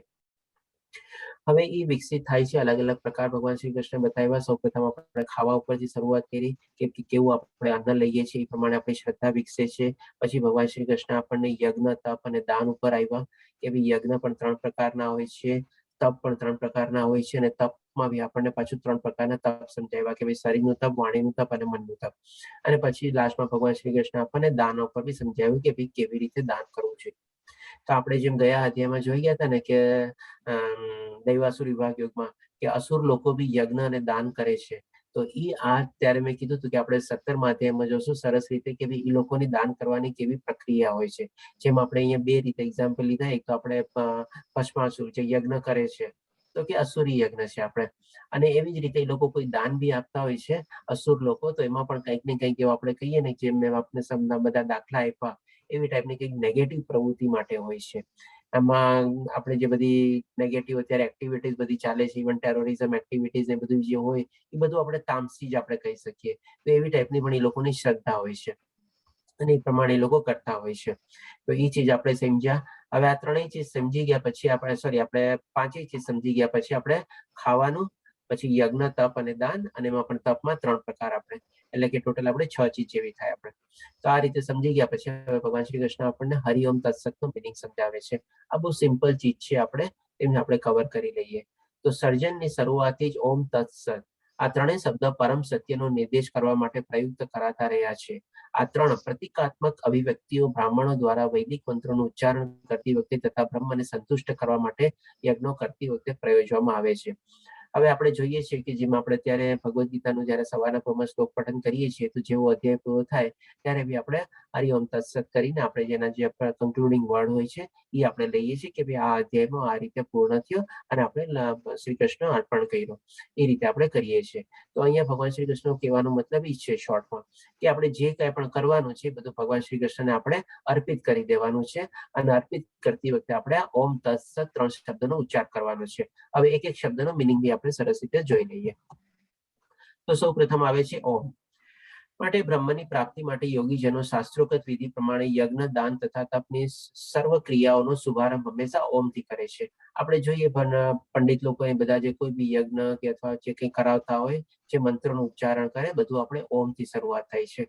અને ભગવાન શ્રી કૃષ્ણ જેમ આપણને 10મા અધ્યાયમાં વિભૂતિ યોગમાં પણ સરસ રીતે વર્ણવેલું છે કે બધા વેદોમાં ઓમકાર હું છું, એટલે કે આપણે એને રિપ્રેઝન્ટ કરીએ છીએ. એટલે કે સૌ પ્રથમ આપણે ઓમ કહીને આપણે ભગવાન શ્રી કૃષ્ણને આપણે આહવાન કરીએ છીએ, આપણે બોલાવીએ છીએ, એને સંબોધીએ છીએ કે આપનું આહવાન કરું છું, આપ આવો અમારા આ યજ્ઞમાં આપની હાજરી આપો. એવી રીતે આપણે એટલે કે ઓમ એટલે કે વિષ્ણુ, તેને વૈદિક મંત્રોની શરૂઆતમાં પરમ તત્વનું સર્વોચ્ચ લક્ષ્ય સૂચવવા માટે મૂકવામાં આવે છે. હવે એવી રીતે તત્વનો મિનિંગ બી આપણે જોઈ લઈએ કે મનુષ્ય કર્મફળની ઈચ્છા રાખ્યા વિના વિવિધ પ્રકારના યજ્ઞ, તપ તથા દાન તત્ શબ્દ કરીને કરવા જોઈએ. તત્ એટલે કે આપણે તત્વ, એનું આપણે કહી શકીએ, આપણે એને રિપ્રેઝન્ટ કરીએ છીએ. આવા દિવ્ય કાર્યોનો ઉદ્દેશ ભવબંધનમાંથી મુક્તિ પામવાનો છે. એટલે કે આમાં શું છે, આપણે જ્યારે તત્વને આપણે સંબોધી દઈએ છીએ એટલે કે બધા આપણે એને અર્પણ કરી દઈએ છીએ. આપણે આત્માને અર્પણ કરી દીધા અને આપણે પરમાત્માને અર્પણ કરી દીધા આપણા જે કાંઈ પણ બધા કર્મો નહીં. તો એનાથી શું છે, આપણને સૌથી મોટો બેનિફિટ કે આપણે જે આપણા કર્મ બંધનમાંથી આપણે બંધાઈએ નહીં. કારણ કે જે કાંઈ પણ આપણે કર્મ કર્યા એ આપણે આધ્યાત્મિક કર્મ તરીકે ગણાવી ભગવાન શ્રી કૃષ્ણને આપણે અર્પણ કરી દીધા. આપણે કોઈ એમાં કર્મફળની ઈચ્છા ન રાખી એટલે આપણે સકામ કર્મ ન ગણાના, અને સકામ કર્મ શું છે, આપણને આ દુનિયામાં બાંધીને રાખે છે. એટલે કે એમાંથી મુક્તિ મેળવવા માટે કે ભાઈ ના ભાઈ અમે જે કર્મ કર્યા છે એમાં કોઈ સકામ કર્મ નથી, ફળની ઈચ્છા નથી કે કાંઈ નિષ્કામ કર્મ છે, અને એ હવે આપણે અર્પિત કરીએ છીએ. એટલે કે તત મુક્તિ ખાતર અલગ કરેલા કર્મનું વર્ણન કરે છે. આ પ્રવૃત્તિઓ ભૌતિક પરિણામોની અવગણના સાથે કરવામાં આવે છે. ડેફિનેટલી ભૌતિક પરિણામો આપણને કોઈ લાભ નુકસાન આથી બધું આપણે વિચારવાનું નથી, એ બધાને આપણે બેક ઓફ ધ માઇન્ડમાંથી આખા હટાવી દેવાના છે એ રીતે. અને લાસ્ટમાં આવે છે કે સત, પરમ સત્ય એ ભક્તિમય યજ્ઞનું લક્ષ્ય છે અને તેને સત શબ્દથી સૂચિત કરવામાં આવે છે. સત એટલે કે સાચું અથવા તો સારું, બંને રીતે. હે પૃથાપુત્ર, આવા યજ્ઞનો કરતા પણ સત કહેવાય છે. એ જ પ્રમાણે યજ્ઞ, તપ તથા દાનના બધા કર્મો પણ સત કહેવાય છે કે જે પૂર્ણ પુરુષોત્તમ પરમેશ્વરને પ્રસન્ન કરવા માટે કરવામાં આવે છે. સત એટલે કે શાશ્વત. પ્રભુની સેવા માટે કરવામાં આવેલી પ્રવૃત્તિઓ સાચા આધ્યાત્મિક સ્વભાવને પ્રગટ કરે છે. આવી પ્રવૃત્તિઓમાં ક્રિયાઓનો કરનાર શાશ્વત બને છે. પ્રવૃત્તિઓ શાશ્વત છે, ધ્યાનમાં રાખીને કરવામાં આવે છે અને આ પ્રવૃત્તિના ફાયદા શાશ્વત હોય છે. હવે આ પ્રવૃત્તિના ફાયદા શાશ્વત હોય છે એનો મતલબ ફાયદા એટલે એમ નહીં કે ભાઈ આપણે કંઈક ઈચ્છા રાખીને અથવા કર્મફળને ત્યાગ રાખીને આપણે કર્યા છે. પ્રવૃત્તિના ફાયદા શું છે, તો કે ભાઈ આપણી આધ્યાત્મિક જર્નીમાં આપણને આગળ વધારે છે. એ આપણે કહી શકીએ કે આપણને ફાયદો થાય છે અને આપણા મુક્તિના અને મોક્ષના દ્વાર તરફ આપણને એ આગળ વધારે છે. એટલે એ રીતે આપણને ફાયદો એને સમજવાનો છે. ફાયદોનો મતલબ અહીંયા કોઈ મટીરિયલ બેનિફિટ આપણે નથી લેવાનો અથવા કોઈ આપણે ફળની ઈચ્છા રાખીને આપણે ફાયદો નથી લેવાનો, આપણે મિનિંગ એનો. પછી લાસ્ટ શ્લોકમાં ભગવાન શ્રી કૃષ્ણ કહે છે કે આ બધી ચીજ કર્યા પછી કેવી રીતે કરવાનું. હે પાર્થ પરમેશ્વરમાં શ્રદ્ધા વગર એટલે કે ફેઇથ વગર, જેમ સ્ટાર્ટિંગમાં હવે યાદ કરો કે મેં કીધું ને કે દરેક માણસ એક ને એક ખોટીથી બંધાયેલો હોય. હવે એ ખોટી શું હોય કે ભાઈ ભગવાન પ્રત્યેની અથવા નહીં એના પ્રત્યેની કે કાંઈ બી હોય એની શ્રદ્ધા, એટલે એ શ્રદ્ધા પ્રત્યે બંધાયેલો હોય ને એ શ્રદ્ધાથી જેના જીવનમાં આગળ વધતો હોય. એટલે કે અહીંયા જે કહે છે ભગવાન શ્રી કૃષ્ણના કહેવા પ્રમાણે કે પરમેશ્વરમાં શ્રદ્ધા વગર, એટલે કે પરમેશ્વરમાં જ્યાં સુધી આપણે શ્રદ્ધા ન રાખીએ એની પણ 100% શ્રદ્ધા આપણે અવિચળ શ્રદ્ધા આપણે વગર યજ્ઞ દાન કે તપ રૂપે જે કંઈ કરવામાં આવે છે તે ક્ષણભંગુર હોય છે. હવે તામસી લોકો બધા બી માની લો એક શ્રદ્ધાથી જોડાયેલા છે કે બી ભગવાનમાં માનતા નથી, માની લો એ લોકો બી તો આવા યજ્ઞ તપદાન કરે છે, જેમ આપણે સોળ માધ્યમમાં જોઈએ કે એ લોકો બી યજ્ઞ દાન ને બધું કરતા હોય છે, પણ શું કોઈ પરમેશ્વરમાં શ્રદ્ધા વગર નહીં, પોતપોતાના પ્રમાણે. અને ઘણી વાર તો આપણે કઈ નાસ્તિક ભાવના રૂપે આપણે ઉલટી શ્રદ્ધા રાખીને અથવા નેગેટિવ શ્રદ્ધા રાખીને એની ટીકા કરવી, આ કરવી, તે કરવું. તો ડેફિનેટલી આવી રીતે કોઈ હોવું ન જોઈએ. તો આ રીતે ભગવાન શ્રી કૃષ્ણ આ કહે છે કે તે બધું ક્ષણભંગુર છે, એટલે કે જસ્ટ એક મોમેન્ટરીલી છે, કે ત્યાંનું ત્યાં જ ખતમ થવાનું છે. એ પણ હવે સમજાવે છે કે તે અસત કહેવાય છે, એટલે કે સાચું અને સારું કહેવાતું નથી. એ પ્રમાણે આ અસત એટલે કે આવી રીતે કરેલું, શ્રદ્ધા વગરનું કરેલું, આ એટલે કે આ દુનિયા તેમજ આગામી જન્મ એટલે કે આ જન્મ, આ દુનિયા અને આગામી જન્મ એટલે કે આગામી જન્મ બી શેમાં થવાનો છે ખબર નહીં, પાતાળ લોકમાં કે શેમાં ખબર નહીં આપણને, બંનેમાં વ્યર્થ જાય છે. આ જન્મમાં ગયું એડે બધું, અને ડેફિનેટલી આવતા જન્મમાં કોઈ ચીજ એમાંથી કેરી ફોરવર્ડ નથી થવાની, અને જે ભાવથી કર્યો હશે તો કદાચ એને ઉલટાનું એને નેગેટિવ ફળ બી મળે આપણે. એટલે જેમ આજે ઘણી વાર એક્ઝામમાં શું છે નેગેટિવ માર્કિંગ હોય છે ને, એવી રીતે નેગેટિવ માર્કિંગ સાથે એનું મૃત્યુ થાય તો કદાચ પાતાળ લોકમાં બી એ પ્રમાણે જાય. આ રીતે ભગવાન શ્રી કૃષ્ણ કહે છે કે જો શ્રદ્ધા વગર આપણે કાંઈ બી ચીજ કરીએ તો એ બધું એડાઈ જાય છે આપણે. તો અહીં આપણે 17મો અધ્યાય પૂરો થાય છે.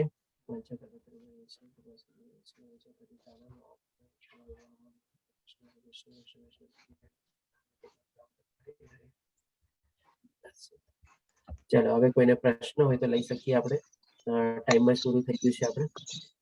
રાજેન્દ્ર પ્રભુજી આપનો હેન્ડ રેઝ છે. હરે કૃષ્ણ પ્રભુજી. હરે કૃષ્ણ. જેમ 3 ગુણો જે છે, સત્વ ગુણો, રજો ગુણો અને તમો ગુણો, એમાં સત્વ ગુણ જે છે કે આપણને વૈકુંઠમાં લઈ જવા ની સીડી છે, એવી રીતના જે 3 તપ બતાવ્યા, મન, તન અને ધન મારા કરતી, તો આ ત્રણેય તપમાં ઉત્તમ કયું કે સારું કયું? સૌથી પહેલા તો પ્રભુજી આપણે જે પ્રશ્ન કીધું ને, આપણે કીધું કે ભાઈ સત્વ ગુણ જે છે આપણને વૈકુંઠ તરફ આપણું પ્રયાણ કરે છે, એ છે ને થોડું ભૂલ છે આપણી. સત્વ ગુણમાં બી આપણે છે ને ઉચ્ચતર લોકમાં એટલે કે દેવલોકમાં અથવા સ્વર્ગલોકમાં કેવા ત્યાં જઈએ છીએ. જે ગુણાતીત વ્યક્તિ હોય છે અને એ રીતે જે ભગવાનની ભક્તિ કરે છે એ લોકો આપણે વૈકુંઠ લોક અથવા કૃષ્ણ લોક અથવા ગોલકમાં જાય છે. તો આ એક ચીજ એ થઈ આપણે. હવે બીજી ચીજ જે તમે પૂછ્યું તપ, તો તપમાં ભગવાન શ્રી કૃષ્ણ આપણે ધનનું તપ નથી કીધું, તપમાં 3 કીધા આપણે કે ભાઈ શરીરનું તપ, વાણીનું તપ અને મનનું તપ. હા, તો આ ત્રણેયમાં સારું કયું, ઉત્તમ કયું? જો ભગવાન શ્રી કૃષ્ણ છે 3 ચીજ કીધેલી છે કે યજ્ઞ, તપ અને દાન, ત્રણેય ચીજ કરવી જોઈએ, ત્રણેય ચીજ છોડવી ન જોઈએ, એટલે કે ત્રણેય ચીજ ઉત્તમ છે. હવે જેમ ભગવાન શ્રી કૃષ્ણ તપમાં આપણને 3 કેટેગરી સમજાવી કે ભાઈ પેલા શરીર તપ કીધું, તો શરીર તપમાં ભગવાન શ્રી કૃષ્ણ ક્લિયરલી કીધેલું છે કે શરીરને તકલીફ વાળું ન હોવું જોઈએ અને એની રહેલી આત્માને બી તકલીફ વાળું ન હોવું જોઈએ. એવી રીતે તમે તપ કરો, તમારા શરીર પ્રમાણે તમે તપ કરો, જેટલું તમે કરી શકતા હો એ રીતે કરો. પછી બીજું તપ આવે છે વાણીનું તપ. તો વાણીનું તપ તો ડેફિનેટલી આપણે બોલવા ચાલવાની હેબિટ ઉપર જ છે, તો એ તો આપણે સરસ રીતે કેળવી જ શકીએ. અને પછી આવે છે મનનું તપ. મનનું તપ બી જો આપણે મનને સરસ રીતે કંટ્રોલમાં રાખીએ તો એ રીતે બી આપણે કરી શકીએ છીએ. ખાલી એક આપણે શરીરના તપમાં થોડી ઘણી આપણે લિમિટેશન્સ આવે છે, બાકી તો બધા જે બાકીના 2 તપ છે એમાં કોઈ આપણે કહી ન શકીએ કે ભાઈ લિમિટેશન્સ થી બંધાયેલું છે તો હું આમ નથી કરી શકતો. આપણે ટ્રાય કરીએ તો એ પણ આપણે કરી શકીએ છીએ. અને હવેમાં ઉત્તમ અને ઓલી રીતે ક્યાંય નથી, કારણ કે ત્રણે બધી જે છે ને યજ્ઞ, તપ અને દાન ભગવાન શ્રી કૃષ્ણ કીધેલું છે કે કર્તવ્ય સમજીને કરવાનું છે, as a matter of duty કરવાનું છે. એટલે કે ત્રણેય ચીજ ઇક્વલ પ્લેટફોર્મ ઉપર રાખેલી છે, એમાં કોઈ સુપિરિયર ઇન્ફિરિયર જેવું કોઈ છે નહીં આપણે.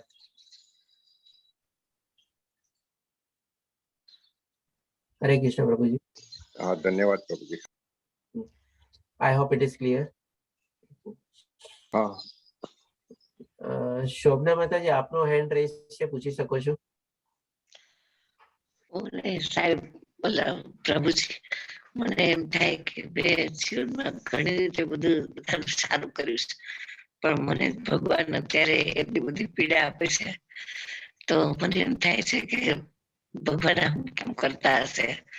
કોઈનું ખરાબ નથી કર્યું, બધાનું કાર્ય કરી છૂટીશ, કોઈકની સેવા કરી છૂટીશ, છતાં પણ હું આજે પીડિત છું.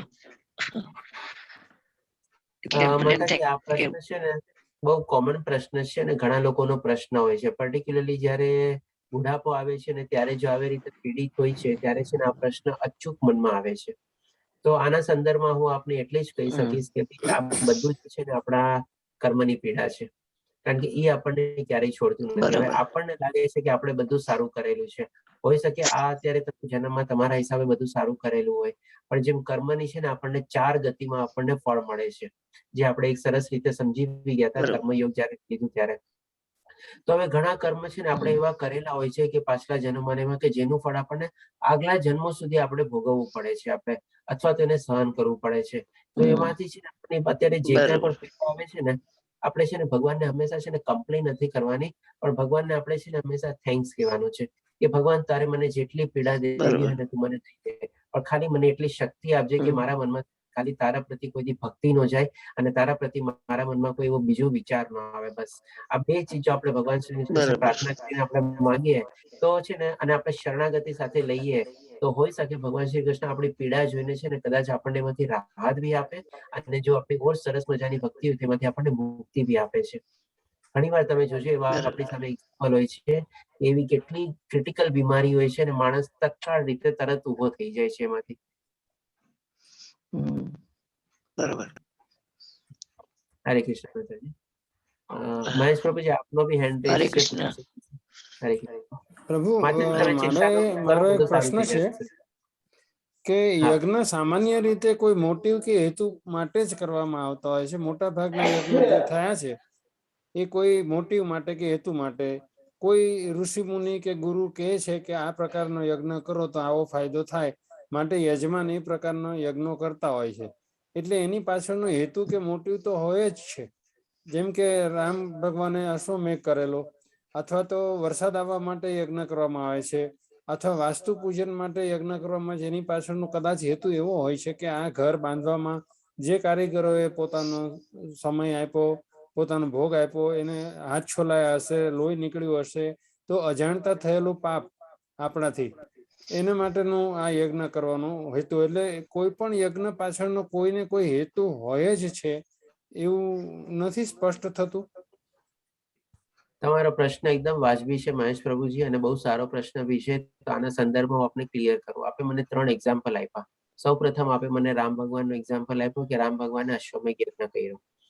તો આમાં શું છે કે ભાઈ રામ ભગવાન એક ક્ષત્રિય હતા, અને એઝ અ ક્ષત્રિય તરીકે આ અશ્વમેઘ યજ્ઞ, રાજસુ યજ્ઞ એ બધા લોકોનો છે ને ત્યારે સ્વધર્મ હતો.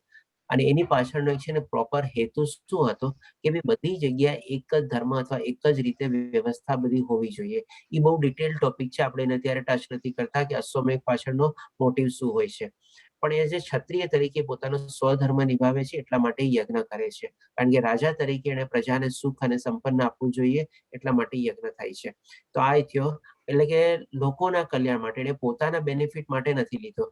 હવે જે આપણો છે ને કે કંઈક ને કંઈક હેતુ હોય છે, તો એ હેતુ શું છે?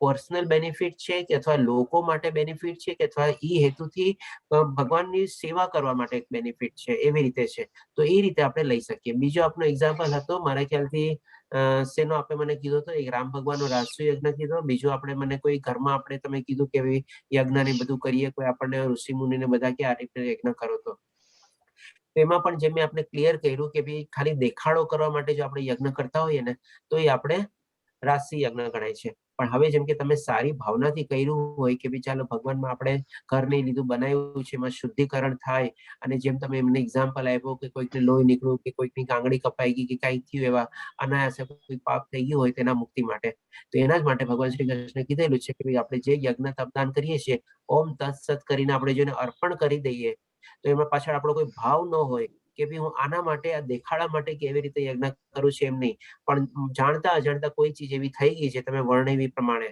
અને પ્લસ સાથે હું આ યજ્ઞને અર્પણ કરું છું, અને જે કાંઈ પણ મને પ્રાપ્તિ થઈ છે એ પણ હું આપને અર્પણ કરું છું, આપની કૃપાથી કરું છું, તો એ યજ્ઞ છે ને સાત્વિક યજ્ઞ કહેવાય. હજી એક મને આપણે મારા ખ્યાલથી ત્રીજો એક્ઝામ્પલ આપ્યો તો, એ શું આપ્યો તો હું ભૂલી ગયો છું, તો આપ કહી શકો તો એને બહુ ડિટેલમાં સમજાવી શકો. ત્રીજો એક્ઝામ્પલ કયો હતો આપનો? વરસાદ લાવવા માટેનો યજ્ઞ અથવા તો પુત્ર પ્રાપ્તિ માટેનો યજ્ઞ. હા, તો વર્ષા માટેનો જે યજ્ઞ છે એ તો આપણે ત્રીજા અધ્યાયમાં સરસ રીતે સમજી ગયા હતા. ભગવાન શ્રી કૃષ્ણ પોતે જ કીધેલું છે કે આપણા શાસ્ત્રોમાં જે પ્રમાણે બધું કર્મ વિધિ ને બધું લખેલું છે એ પ્રમાણે બધા લોકો કર્મ કરે છે, અને એ કર્મ કરીને પછી શું છે, યજ્ઞ દ્વારા અર્પિત કરે છે અને ભગવાનને પ્રાર્થના કરે છે. એટલે ભગવાન કૃપા કરીને એ વરસાદ આપે છે. એમ નહીં કે યજ્ઞ કરવાનો પાછળનો હેતુ આપણે વરસાદ કરાવવાનો છે. યજ્ઞ કરવાનો પાછળનો હેતુ શું છે કે ભાઈ અમે જે કર્મ કરી લીધા છે ઓલરેડી, જેમ કે જમીનમાં વાવણી ને બધું કરી લીધું, એ તમને અર્પિત કરીએ છીએ, અને એ યજ્ઞ દ્વારા આપણે અર્પિત કરીને પછી ભગવાનની કૃપા પામીએ છીએ. તમે શ્લોકને સરસ રીતે સમજો તો એ રીતે કીધેલું છે કે ભગવાન કૃપા દ્રષ્ટિ કરીને વરસાદ આપે છે. તો this is the meaning of that. Hariom પ્રભુજી. હરે કૃષ્ણ પ્રભુજી. હરે કૃષ્ણ. હિતેશ પ્રભુજી, આપનો હેન્ડ રેઇઝ છે, કોઈ પ્રશ્ન હોય તો પૂછી શકો છો. હરે કૃષ્ણ પ્રભુજી. હરે કૃષ્ણ પ્રભુજી. અમારે એ પૂછ્યું છે કે આપણે આપણી રીતે ઘરમાં દૈનિક યજ્ઞ કરી શકીએ? હા, દૈનિક યજ્ઞ કરી શકો, એમાં કઈ વાંધો નથી. ના કોણ પાડે છે? ખાલી ભાવના આપણી ક્લિયર હોવી જોઈએ, બસ. કોઈ હેતુ પાછળ ન હોવો જોઈએ કે પણ આ મળી જાય ઓલું મળી જાય, સકામ યજ્ઞ ન હોવો જોઈએ, બસ. હા, બસ એ જ પૂછવું. અને બીજો પ્રશ્ન એ પૂછવાનું મન થાય છે કે આપણું એકચ્યુઅલી દાન શું કહેવાય?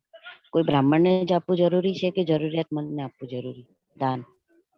દાન જેમ અહીંયા ભગવાન શ્રી કૃષ્ણે 3 ચીજ આપણને કીધી. સૌ પ્રથમ યોગ્ય સમયે, યોગ્ય પાત્રને અને યોગ્ય જગ્યાએ. હવે તમે કોઈ પણ માણસને ચૂઝ કરી જવું, આ બધી 3 ચીજ જો કન્ડિશન સેટિસ્ફાય કરતું હોય તો તમારું સાત્વિક દાન છે, બસ. સામેનું પાત્ર બ્રાહ્મણ જ હોવું એવું જરૂરી નથી, બરાબર? ના, જરાય જરૂરી નથી. આમાં ક્યાંય ભગવાન શ્રી કૃષ્ણ એમ નથી કીધું કે બ્રાહ્મણ હોવો જોઈએ. ભગવાન શ્રી કૃષ્ણ ખાલી એમ જ કીધું છે કે ભાઈ યોગ્ય વ્યક્તિ, યોગ્ય સમય અને યોગ્ય જગ્યા, બસ. ધન્યવાદ પ્રભુજી. હરે કૃષ્ણ. તો કાલે આપણે સૌ થોડા વહેલા જોડાઈ જશું. જો 5:30 જોડાઈ શકો તો બહુ જ સારું, કારણ કે 5:45 સુધી લગભગ શ્લોકા પઠન ચાલશે, અને 5:45 થી પછી આપણે ક્લાસ તરત શરૂ કરી દઈશું. અને આપ સૌનો સહકાર ઈચ્છું છું. ઓકે, હરે કૃષ્ણ. કાલે આપણે હરે કૃષ્ણ. હરે કૃષ્ણ.